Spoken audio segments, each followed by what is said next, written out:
The anti-Israel narrative is hard at work to create the perception that the only two people groups who will stand with Israel against Hamas are the Jewish people and the Christians. And that's brilliant. The strategy is absolutely brilliant. Think about it. Jewish people?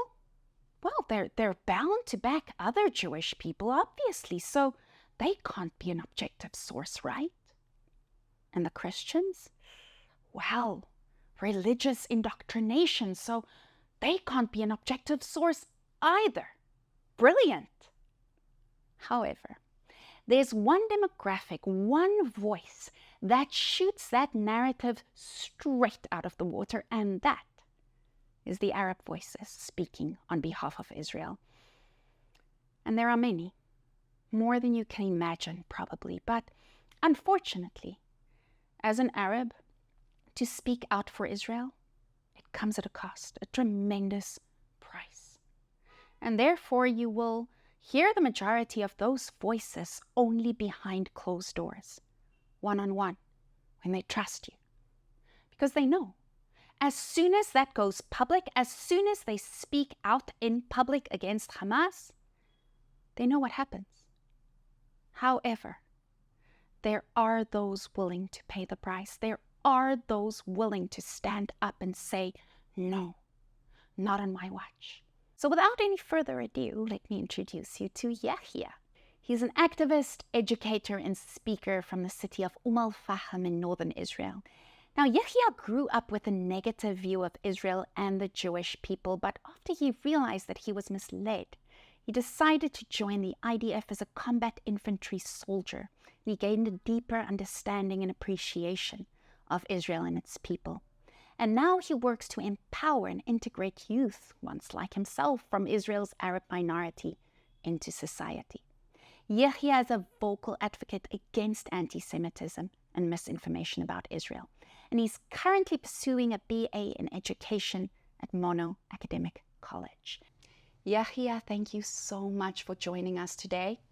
Before we get started, before we dive into and discuss everything I have for you, I've read your bio, but there's a backstory there, I'm absolutely sure. So can you tell us how you went from this little boy in al-Fahm who hated Israel to the man who sits here today, a Muslim Zionist who loves Israel, who loves his people?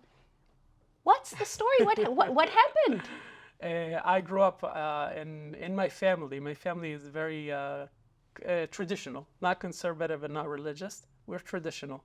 My grandmother from my mother's side was born in a Palestinian refugee camp. So I have family on the other side. And most of them are working and actually high ranking in the Palestinian Authority. And I would spend my summer breaks in school. I would spend my summer breaks in the Palestinian refugee camp in Tulkarm. And one of my core memories as a child was me playing outside, and suddenly my mother comes and gets me into the house while I was in this refugee camp. I go into the house, and my mother tells me that there's a curfew now. The army said there's a curfew, nobody's allowed out. And a few hours after this, I see a tank driving on the street. And let me tell you, as a little child, you play with tanks and soldiers, but once you see a tank driving on the street, that's a thing you remember. I remember the ground was shaking, vibrating. It's loud. It's a memory that you remember. So I grew up in that area, and in al-Fahm, which is within Israel proper, I was raised to the ideology that I am not Israeli, even though I hold the citizenship. I have full rights within Israel. I'm disconnected from my Israeli identity. A, because there's history that was twisted and taught to me. And B, because we are being oppressed by Israel. That's what we're always told. You're being oppressed by Israel. And I grew up with that kind of mentality. And I was not unique. Everybody grew up with that kind of mentality, and still until today. I continue to see more and more people. I would go to school and I would hear it from my teacher. I would turn on the television and I would hear it from the TV. Kind of this anti-Semitic white noise, I call it. It's not direct. It's always in the background. The lies, the blood labels, all of that. And if I just recount one thing in school, whenever we were taught about history, we were always taught about history past 1948. We were never taught anything about the Holocaust. The only sentence that I got about the Holocaust was from my religion teacher, who told us that Hitler did a good thing. This is the white noise that I spoke about. It's always constant in the background, all the time, everywhere you go. So what do we expect from people who grew up in such an environment? I grew up in that environment, and I held those ideologies because that's what everybody believed. And I went in high school, if I remember, in high school, I started working in a hotel in Tel Aviv, and suddenly I was accepted for who I am. I was very worried of how everybody would accept me, coming from my town and the ideologies and the thinking that I had. I was very accepted. There were no stereotypes that were applied to me just because I'm Arab or just because I come from this place. I found my fellow Jews, my Jewish peers, Israeli peers, and they accepted me, and we became friends, and we started talking. We would talk, and a lot of Israelis would tell you that they have Arab friends, and it's true, but they rarely talk about subjects that actually matter: politics, current events, geopolitics, and that thing is very important to discuss. If I recall, one of the moments, the core moments that where a light bulb just went into my head was when I was waiting for the bus, and I met a Jewish rabbi. And it was just before Sukkot, and he approached me and said he thought I was Jewish. So he was telling me how important it is to keep the holiday and do the mitzvot. And at the end, I didn't speak Hebrew very well, so I told him in broken Hebrew, I said, "I'm sorry to waste your time, but I'm not Jewish." I expected a very negative response, because that was implanted in me. They always warned me of how I would be treated because of who I am. And to my surprise, that man, not only did he accept me, but he extended an olive branch, so to speak, and he said, "It doesn't matter if you're Jewish or not, what matters is that you're a good person." It's a very simple sentence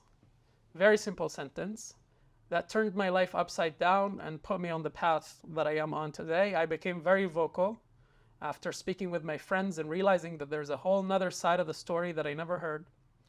That just before I saw that tank as a kid driving on the streets of the refugee camp, there was a terrorist attack. That part of the story is always hidden from the Israeli Arabs and Arabs in general in the world. And I started becoming very vocal in Arabic to educate about the actual full picture about Israel's side of the story in this debate. And I was persecuted. My family was pushed away from jobs, from work, from schools sometimes, insulted on the streets, attacked on the streets. It was a very hard time, but I decided not to stop and continue with whatever and continue with the path that I chose for myself. And here I am today, still on that path. Fluent in Hebrew, a Zionist. Now, in your understanding, what does it mean to be a Zionist? Because Zionist is used as almost a curse word these days. So, in your opinion, what does it mean? Zionism holds the word itself and the actual movement holds a very special meaning to me, and it should hold a very special meaning to the Arab world as well, and it did. The first Zionists after the Jewish people, after Zionism was defined and supported by the Jews, were the Arabs, because the Arabs were also just founded, that their liberation movement just started. And King Faisal of Iraq was the first supporter, of non-Jewish supporter of the idea of Zionism. And it's online, you can go and see that an Arab king has supported the foundation of the Jewish state. So Zionism and Arab liberation as well comes very hand in hand since the very beginning. We see that the word is being used now in contrary to what it actually means. We see it as a curse, unfortunately, but at the same time, those people that use it as a curse, they claim to hold a very high value for people's liberation movements and people's freedom of choice and self-determination. How dare you assume somebody's feelings or somebody, but when somebody asks for liberation and have independence, suddenly For a certain group, it's okay. For a different group, it's not okay. And that's just anti-Semitic. So Zionism is a liberation movement. It has very close ties with the Arab world and the Middle East. And since as we all know, Jews come from this area, and it's not foreign to anybody over here. That's amazing. I love that, because very often when people hear you stand with Israel, they think automatically, oh, you're against the Arabs, you're against the Palestinian people. And that's not true. That is so not true. Absolutely. So what would you want for your people, for the Arab Israelis, and how does Israel and the integration of Arab Israelis into Israeli society, how does that play a role? Integration of Israeli Arabs and Israel's minority into the bigger Israeli society will make Israel a stronghold. Our diversity brings a lot of strength. With the fact that we have different people with different languages and different backgrounds call themselves Israelis under one flag and under one army, there's a lot of strength that comes from that. And also, whenever we also bring the Arab sector into this big dominant Israeli society, we're going to have an even stronger community. We see that our enemies, before they actually fire the first bullet at us and to attack us, they attack the home front first. And that is something that we should strengthen at all times. Wow. All right, let's pick up your history. After school, you joined the IDF. Now tell us about that. You trained, you became a combat soldier, no less. Tell us about what are the values that are ingrained in the IDF? What did you learn? What does the IDF hold dear? Yes, I went on a world tour to share my story. You did before you became. Yes. I remember. Just this. happens that I was in South Africa when the army called. Really? Yeah, it was 2018. Eating some biltong, right? Yes, biltong from Moshes. It was March 18th of March 2018. I got a phone call. I was in South Africa on Wits University campus, and the army asked me if I could draft tomorrow, just like that. Oh, hi, Yahya. Hi, yes. What you doing? Prior to that, a year and a half prior to that, I submitted the request, and there was a lot of tests and interviews and et cetera, and they just gave me less than 24-hour notice. So I said yes. I changed my flight, and I landed in Israel, and 24 hours later, I found myself with an amazing buzz cut and a green uniform, and on my way to base. Going into base, the very first moments are very crucial. I was welcomed by my commander and my fire team class, and they welcomed me with open arms. I was worried that I would be the only Arab in my platoon, in my company, and I was very, very wrong. There were many Arabs, including the whole brigade, Bedouins, Christians, and Druze, and Olim Khadashim, people that came from abroad to actually serve the state of Israel and help protect its people. So we found ourselves all together from all over the world, literally, and all over Israel, under one mission to protect Israel. I joined the Nahal Infantry Brigade. I was in the 50th Brigade, and I became a combat soldier after 8 months. And it is an experience. The amount of training that we went through was very, very harsh, but it prepared us very well to the harsh missions that we will do. I served in the Golan Heights, in the West Bank, and on the Gaza border. And towards the end of my service, I was in the School of Infantry, just towards the end of my service. And then I got released. Tell us a little bit about the values that the IDF holds dear. What do they stand for? What did you learn? How did it make you a different person? Absolutely. Joining the IDF, for me, as somebody who's never heard about the IDF, never heard stories, there's no stories being told about my IDF service for somebody from Al-Fahim. I remember one day waking up, and after just a few hours of sleep, I went to wash my face and brush my teeth. And I remember I washed my face and I lifted my head and I see myself on uniform. And it kind of like surprised me for a moment. It's a thing. At the beginning was a shock. And then I realized I was introduced to the Israeli culture more and more. one of the first things that you get as an IDF soldier is the IDF code of conduct, the spirit of the IDF, so to speak. And in it are the laws of the IDF. The very first law in the IDF is human dignity.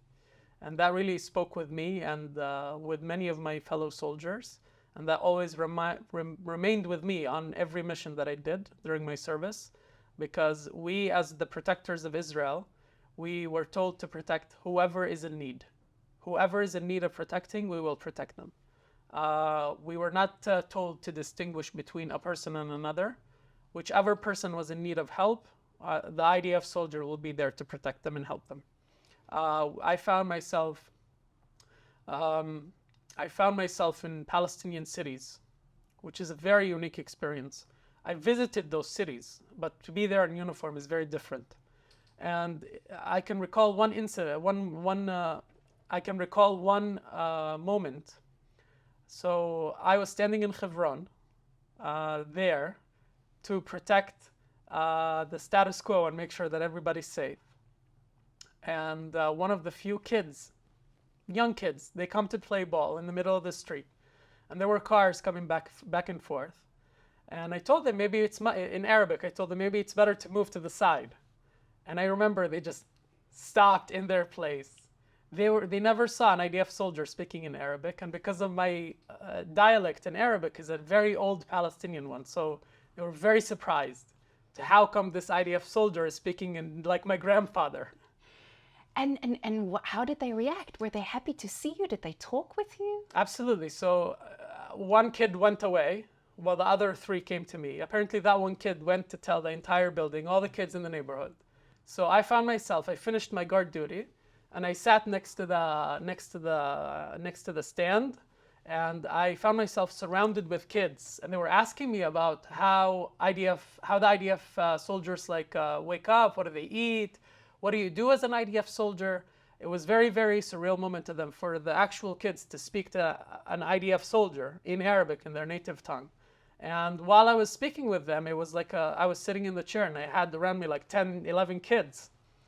The brigadier for the entire area drives by, slams on his brakes. He comes to me and he's like, "Who are you?" And I said, "Hi, my name is Yahya." And he's like, "What's up with the kids?" And I'm like, "No, I'm just speaking with them." It was very surprising, even to our IDF commanders and to the actual people walking on the streets, the Arabs and the Jews, to see such a unique moment of coexistence. There was no violence, there were no orders. It was just plain talking and genuine interest in the other side. And that's what's really important, and that's how you build bridges. I'm going to come back to that at the end of the interview, but for the moment, let's move on. We've spoken about the IDF values, the spirit of the IDF, the code of conduct.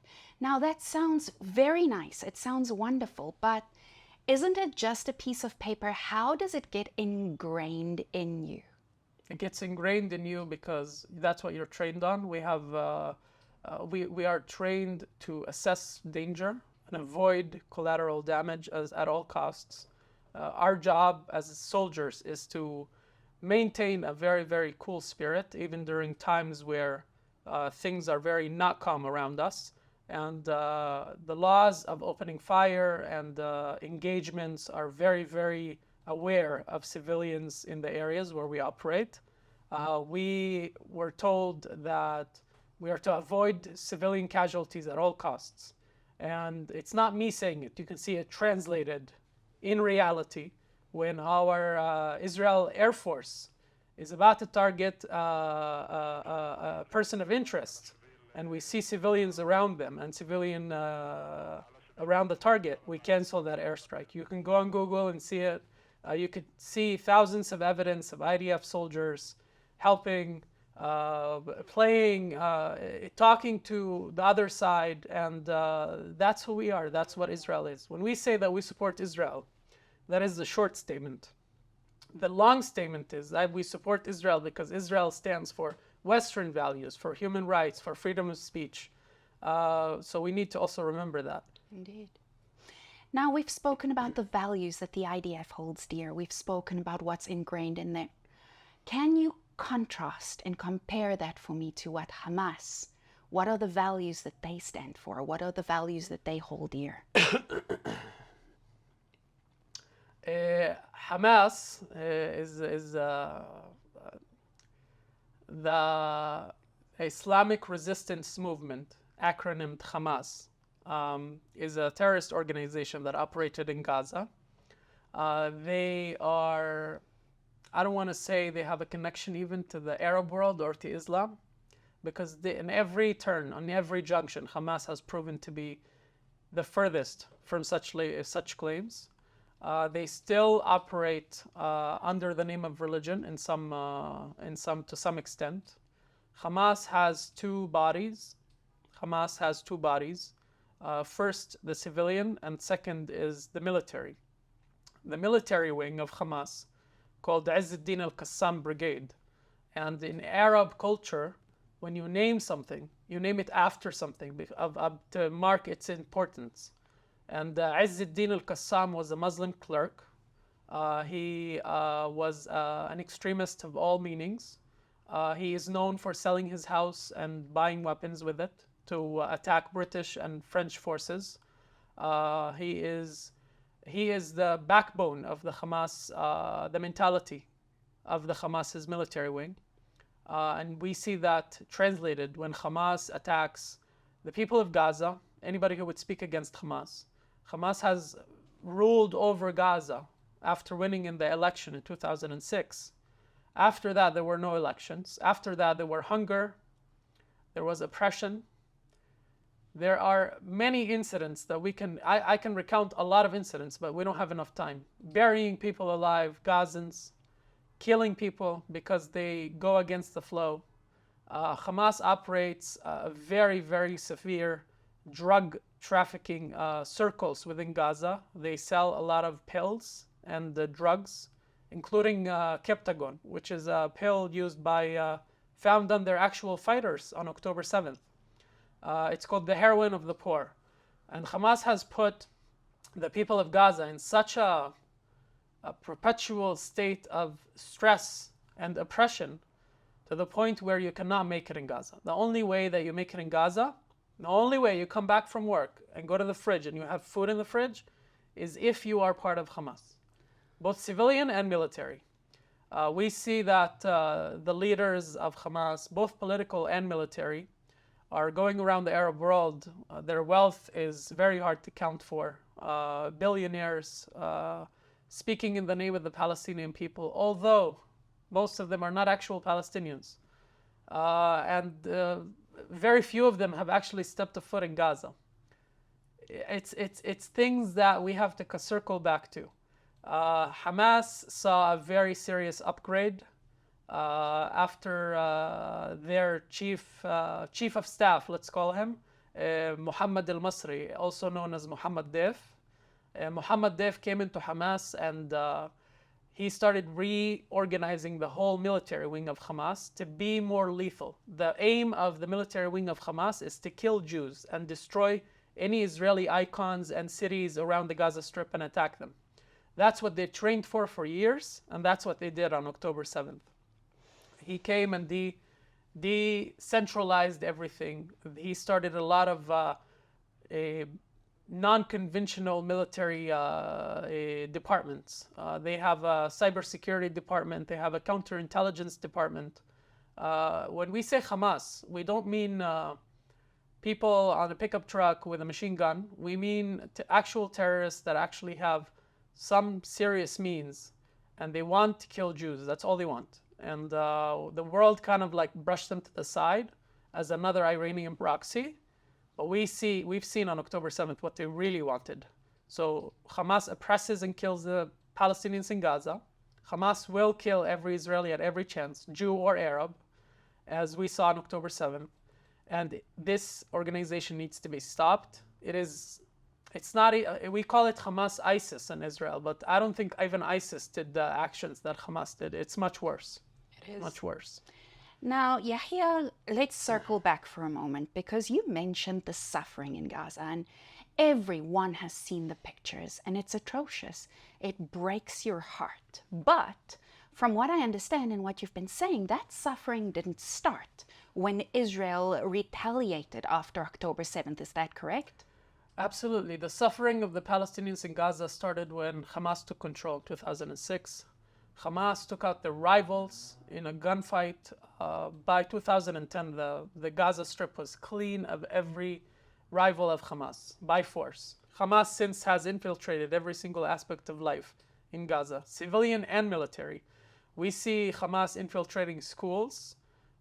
Some of the teachers that actually teach the next generation of Gazans being actual Hamas members in their military wing. They use different names, different identities, made-up identities, and they go on to do their terrorist acts. Hamas has raised taxes on ridiculous things, including fish fished from the sea by the Gazans, including introducing tax on every aspect of life. And we have to understand the people in Gaza, they work for 12-hour shifts for $5 each day.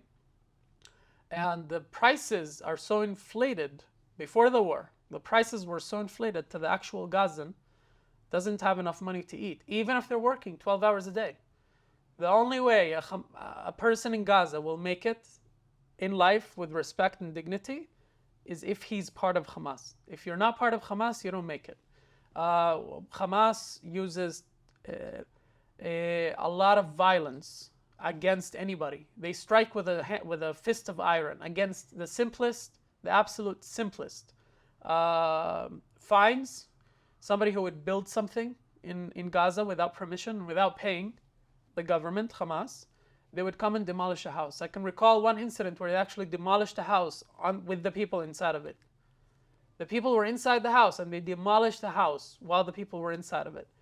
The loss of life that we saw on that day is no less important than the loss of life that we see today. Hamas has planned for years for that October 7th attack, but they have yet to plan for 1 minute of how they would protect their people and support them and stock food or anything.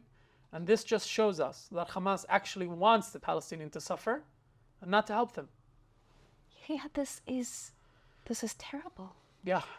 So I've heard an Israeli soldier say, people scream, free Palestine, free the Palestinians. I'm fighting for that. I'm fighting to free the Palestinians from Hamas. So the suffering, in your opinion, is all the responsibility of Hamas? It's unfortunately we were dragged into this war. None of the Israeli officials woke up on October 7th and announced a military operation. So on October 7th at 6:15, Hamas launched a terrorist attack on Israeli communities. By 6:30, Hamas terrorists infiltrated into Israel, and their infiltration was accompanied by thousands of rockets fired at Israeli cities, fired indiscriminately. Each firing of those rockets is an international war crime. Hamas fired those rockets from civilian areas. And I have friends, as I said, in Gaza. I heard my friends say that Gaza looks like fog. It's full of fog now on October 7th. From how much rocket they fired at Israeli cities, the whole Gaza Strip turned out to be like fog. You couldn't see yourself. Now we're speaking about civilian areas, apartment buildings. Yes, apartment buildings, refugee camps. Hamas doesn't operate in open fields. Hamas operates behind the Palestinians. They put themselves and their families and everything that is important to them behind the average Palestinian because they know, and they have admitted on live TV that this tactic actually works because they know that Israel will value the life of the Palestinian and not target them. They know this. It's funny how Hamas knows this, but somehow it doesn't reach Harvard campus. Indeed, no one but Israel's enemy understands this. Yes, unfortunately. It's crazy. So after the attack started, first of all, there were radio silence. For the first hour of the attack, there was radio silence. Then suddenly, unfortunately, on Israeli groups, we started seeing videos of Hamas's military vehicles inside of Sderot. We saw an attack on a police car that was patrolling. Then later, we saw destruction from Be'eri. And we saw Hamas's news correspondents inside of the Israeli communities participating in the attack. Those freelancers, also recruited by foreign, Western media outlets. And the question begs itself. The question begs that who told those reporters about this is happening? Who told the reporter that on October 7th in the morning you should be here? We saw that many outlets, without being named, suddenly had an exclusive on that day. This really is an interesting question that should be asked. A few hours after the attack, many streets were closed. Israeli security personnel started mobilizing towards the communities. Unfortunately, just for a few hours that Hamas had control, just for a few hours that Hamas whenever they went into the communities, that was enough to havoc, an immense amount of destruction, to erase history of an entire families.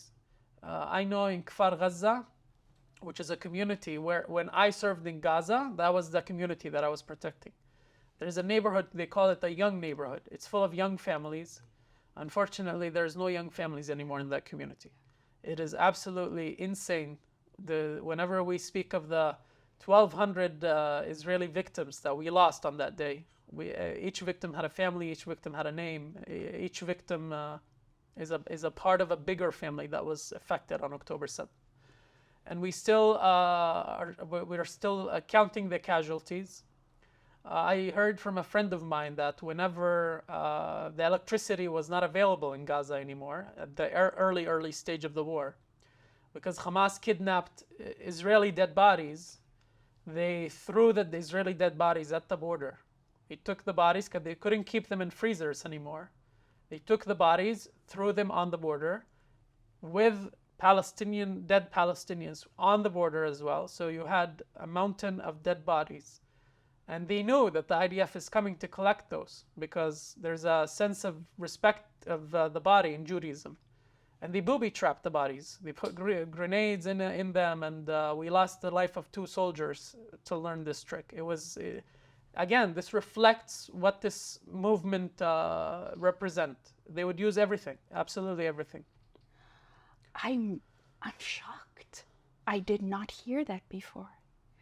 Now, you know that Hamas afterwards published a document calling it our narrative, our side of the story. Of course, we wouldn't do something like that. We're Muslims. And as Muslims, of course, we couldn't do this. And we never, ever targeted any civilians. Care to comment?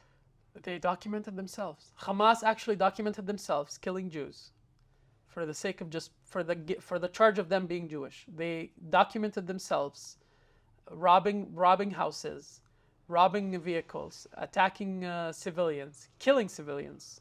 They are documented dragging the civilians alive one moment. They documented themselves dragging the civilians one moment alive. And then towards the middle of the video or towards the end of the video, you see the same civilians dead on the ground. They documented themselves to the claim, again, to the claim that they're Muslims and they wouldn't do such a thing. Hamas used this card so many times that the Arab world doesn't buy it anymore. There's not a single Muslim country that calls Hamas a Muslim movement. They all label it as a terrorist organization. A lot of the Arab world woke up to this mentality. Hamas and many other organizations like Hamas are banned from all the Gulf countries except Qatar. So the Arab world rejects, the Muslim world rejects that ideology, and somehow it's still making its way in the Western world for some magical reason. Interesting, huh? So even the Arab countries realize that this is something evil. This is not us. We will not stand with it. And yes, the Western, more democratic civilization seems to embrace it. Unfortunately, yes. I can tell you, let's put it in perspective for a moment. Just like you and I and many others around the world woke up to the surprise terrorist attack on October 7th, a lot of the Arabs also woke up to this surprise. A lot of Arabs saw the videos and the pictures that we saw. And a lot of people, to even broaden it, the whole world, a lot of people maybe screamed from the river to the sea. They screamed something against Israel. And they never realize that those words that they're saying have a way and will be translated in real life into actions. So a lot of people, when they saw their words and support translated into actions by Hamas, they realized that this is not the right path forward. There was a 1 month long debate on Twitter between different Arab scholars and Arab activists on why Hamas just messed up the Palestinian cause for all the Palestinians worldwide. The Gazans, now is very common to say about with the Gazans, between the Gazans, that Hamas took us 50 years back in history. You mentioned you have friends in Gaza. Is it actually what they are saying? Can you speak about what the people on the ground are feeling? The average Gazan right now is feeling very disappointed and feeling hungry. Feeling very hungry. There is little to no food that Hamas is distributing, because the food is there. They're just not distributing the food. So it's not Israel starving the people of Gaza? No. We have to make things clear. Egypt is a vital player within this entire humanitarian aid circle. Egypt has facilitated an entire area and designated it for all the world, for the worldwide countries to come, build up mobile hospitals, to drop, even airdrop their aid into Egypt, so they can take it into Gaza. So the aid is being driven into Gaza.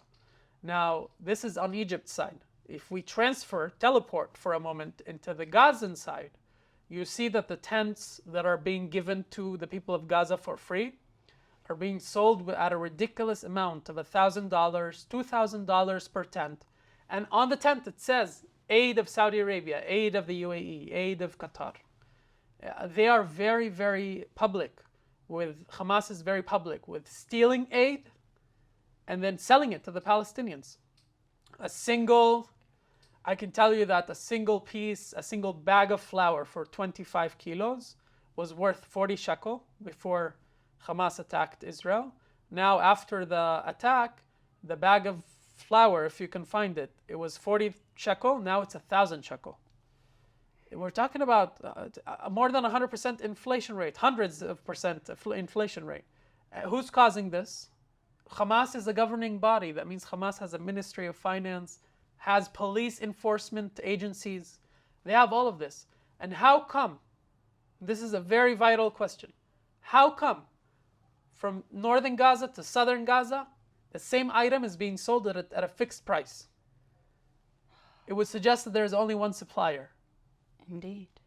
The production of this investigative series is made possible by the generous donations of Christians from around the world. You can also make a difference by supporting this initiative. We want you to share, to give, and be a voice so that we can produce more series like this. The truth about what is happening here in Israel and around the world must be told, and it must go out. Please click on the link to donate. Now, Yahya, I've spoken to your friend Colonel Richard Kemp about the way in which Israel fights this war. Yeah. Now, let's compare and contrast with Hamas's strategies, their tools, their weapons of war. And the first, I want to start with the tunnels. Tell us about these tunnels. Because when we think tunnels, sometimes it's like, oh, you have to crawl through them. And is it as bad as we hear, or is it even worse? So there are three types of tunnels. Whenever a terrorist organization dig tunnels in a guerrilla warfare, there are three types of tunnels. First type of tunnels is an attack tunnel. An attack tunnel is very short, very narrow. It's what people would know to crawl or it's very short to go from one building or one hiding spot to another hiding spot. The second type of tunnel is bunkers. Bunkers are used for command and control, headquarters. These bunkers are very big, very massive. The entrance is relatively tiny, but once you enter the tunnel itself, you realize that the tunnel is actually a multi-layer tunnel. There's a couple of layers to the tunnel, and at the bottom layer, there's the command center that Hamas is built. And the third and last tunnel type is a logistical tunnel. Those tunnels run very deep underground, are very, very massive. As the IDF exposed one of them next to the Erez crossing, those tunnels are very big, and they store logistical equipment, including diggers and weaponry and explosives and things that the Hamas doesn't want the IDF to see. So the first type of tunnel, the attack tunnel, is what the IDF is mostly encountering and combating. The headquarters and the logistical tunnels of Hamas were dismantled by the IDF by dismantling their internet infrastructure. Hamas has their own internet in Gaza. So once you take out the internet, the bunker is of no use because you can't communicate. The logistical is of no use because there is no communication between forces. So those are the type of tunnels that we encounter. And again, if we're speaking about tunnels, even the small attack ones that we're talking about, it takes months to dig out and prepare. And we see that Hamas prefers to invest money in tunnels to the point where there is not a single light stop in Gaza. It's all roundabouts. And we're not talking about millions of dollars here. We're talking billions of dollars. Billions. What could they have done with those billions? They took them. The estimates of the 3 leaders of Hamas, a single one of them can fix up the entire Gaza Strip, rebuild it to what it was. Every house, every street, every building, everything, and still be a billionaire. And as they clearly said publicly, these tunnels are not for our civilians. No, not our responsibility. Although we are the governing body, this is just for us, just our fighters. Yes, and to build a tunnel, you also have to dig out a lot of dirt. Right. So that's how you expose a tunnel. And surprisingly, some of the tunnels were actually found underneath international organizations' headquarters in Gaza. Organizations that claim to be neutral to this whole situation. We see and we understand that whatever organization operates within Gaza has to operate within the word of Hamas and within their permission. And if they don't allow them to operate. For example, we see the media outlet Al Jazeera being praised and supported by Hamas in Gaza, and the Saudi media outlet Al Arabiya was actually kicked out by force from Gaza before the conflict. Why? Because Al Arabiya wants to expose the truth. Al Arabiya reporter will film if Hamas fires from civilian areas. They will film them firing from civilian areas. So they physically kick them away from Gaza. So they don't like the narrative, so you're gone. Absolutely. My goodness. Absolutely. Tunnels. Let's move on to human shields. The use of human shields that Hamas has used is one of their main tactics. Hamas knows of how effective this strategy is, and they've claimed it and said it on Arab TV many times. They call upon the people of Gaza whenever Israel gives a vocal warning or in a form of phone call or a knock on the roof, which is a bomb that makes a loud sound. There's no explosives in it. And they call on the people of Gaza, Hamas calls on the people of Gaza to actually go on the roofs of their buildings because they know, again, Hamas knows that Israel will not attack and harm civilians. And they know that this works. It's been tested, it's been proven, and they utilize it. They use a lot of the people. So whenever there's a civilian focused area, for example, right now a school. The schools in Gaza now are homes to thousands of families. They would go and operate within this school, knowing that a response is coming. And if the response doesn't come, let's say the Israeli response doesn't come, because there are a lot of civilians in that area, they will bring up their activity to the next level.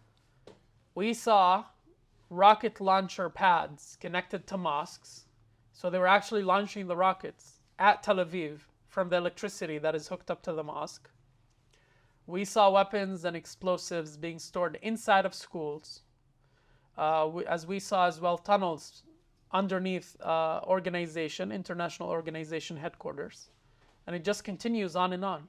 So there's no respect for anybody, for any regime, for any organization, for any international body. And there is no respect for human life and respect for dignity of human life. we speak of this as Middle Eastern. The form of dignity, the concept of dignity and respect in the Middle East is very different than the one in the West. It's very offensive, for example, very offensive to go as a guest to somebody's house and refuse something that's given to you. Something that is overlooked in the West. So we're speaking about two different cultures, and you can't exactly bring your Western values to the Middle East and expect them to work. And that's exactly what Hamas wants you. They want to bring Western values and human dignity and human rights and stuff, and they want to vocalize on that so they can continue with their terrorist actions. So it's something of a mindset clash. Absolutely. And I the can give you an West. example. Yes, please. So one example, during my service as an IDF soldier, I was stationed at the border on a Friday afternoon. My mission was, there was a lot of riots. They call it the Friday of Return. Around 8,000 people would come to the border and try to rush the border. And we had Israeli communities just a few hundred yards away from the border. Nakhal Oz and Kfar Azza, that were very much attacked on October 7th, were the communities that I was in charge of protecting with many soldiers. And I was a sharpshooter. And our instruction was to take out the main central inciter that incites people. And we saw that for unknown reasons, that the first line of participants that we would see are kids. First line. First line is kids. Second line is women. Third line is men, non-participants, just watchers. And then at the end, and the fourth and the last line, we see Hamas's vehicles, we see megaphones inciting people. For some reason, this resistance movement cannot resist unless their civilians are in front of them. This is insane. So basically, I take my 3-year-old daughter to rush the border. Absolutely. Again, if we take it to the Western world, it sounds crazy. It doesn't make sense. In the Middle East, it makes sense. It makes sense. Explain it to me. A lot of American soldiers as well saw this whenever they were fighting the Taliban. They saw the use of kids for war. And it's a very, very difficult thing to comprehend as a Westerner. Childhood and children we are very protective of them. But they are very much, in the eyes of terrorist organizations, they are very much a tool in this war. And if you ask any professor of Middle Eastern studies in the West of what he thinks of child soldiers and the use of children at war, I'm assuming that not a lot would have an opinion on that. But it is a legitimate thing to do in the Middle East, a legitimate thing. It doesn't make it right, but the moral compass in the Middle East is very different than the moral compass in America, let's say. I think that's where a big disconnect come in, because it's simple for us to think or maybe believe that, oh, such an evil cannot exist, and therefore Israel, who has been the scapegoat for centuries, millennia even, they must be at fault. Yeah. Now, back to October 7th. Can you tell me what was your reaction when this happened? So I live in the southern part of Israel. On October 7th, on Saturday, I woke up like a lot of Israelis to the red sirens, red alert, and I ran to the bomb shelter. And immediately after I went out, after 10 minutes, I looked up at the news because there was no reason for this to happen.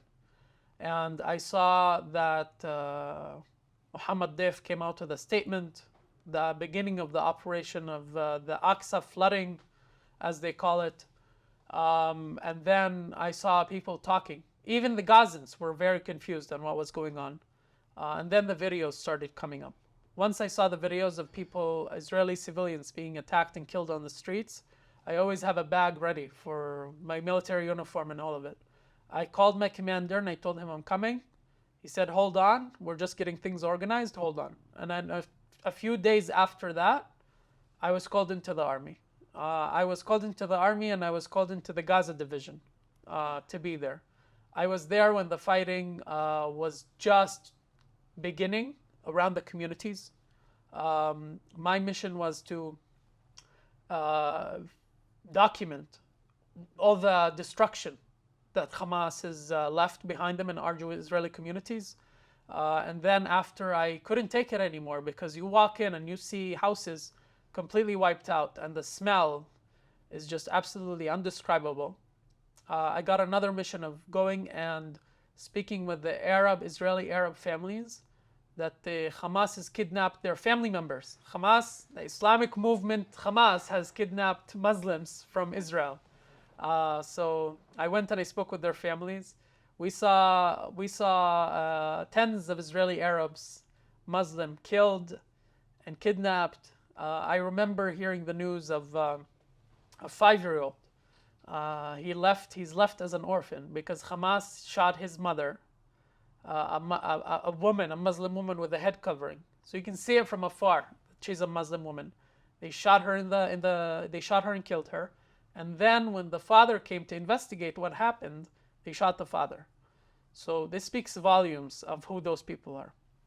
I went around with the families, and a lot of the Israeli Arabs woke up to a surprise of this. A lot of the Israeli Arabs did not believe. And the straw that broke the camel's back was, as I said, Hamas documented themselves committing all those crimes. The straw that broke the camel's back was when there was a video that actually surfaced from a Hamas's GoPro. The video surfaced of a Jerusalemite, an Arab Jerusalemite, a resident of Israel, who was driving people to the Nova party. And Hamas's members caught him. And they asked him, they shook him from the shoulder, I remember, and said, "Who are you? What are you doing here?" He said, "I'm just a driver. I'm from Jerusalem." And he had the Jerusalemite accent in Arabic. And they said, "Are you a soldier? Are you a soldier?" He told them not to. And then at the end, we understood that they killed him. So this also showed that the people in Jerusalem and in the West Bank, if they're caught by the Hamas, they're not going to survive. And that really plummeted the support for Hamas. For 2 months, I was in the Southern District, the Southern Command, and the Gaza Division. And I was filming and documenting and working on campaigns to prepare the Gazans to understand that we are coming. In Arabic, I work in the Arabic department, and we worked around the clock to prepare a whole campaign for the civilians in Gaza and for the military wing of Hamas in Gaza to understand that the IDF is coming, and you better be prepared. The actual war crimes that were committed in our Israeli communities on October 7th is no more. There's not going to be a single threat that's coming from Gaza to Israeli communities, and Hamas's ruling is no more. That's my question to the people out there screaming ceasefire, ceasefire. Pause, let it be, this is enough. What do you say? There was a ceasefire prior to October 7th. A ceasefire, again, we go back to the norms of the Middle East and the norms of the US and the Western world. We call it a ceasefire. Hamas sees it as an option to rearmament. As soon as you cease fire, they will not feed their people. They will not help the injured. They will start relocating rockets so they could fire it more in Israel. So the people that are actually asking for a ceasefire, they have good intentions. But ceasefire would only prolong the suffering of the Palestinians and the prolonging of the Hamas's control over Gaza.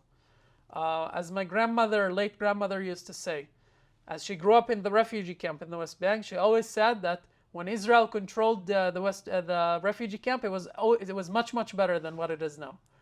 And a lot of the old generations in Gaza understand that. And we see online a lot of people on the ground in Gaza are protesting, are saying no more to Hamas, are against Hamas, and are actually embracing the soldiers as they come, approaching the soldiers.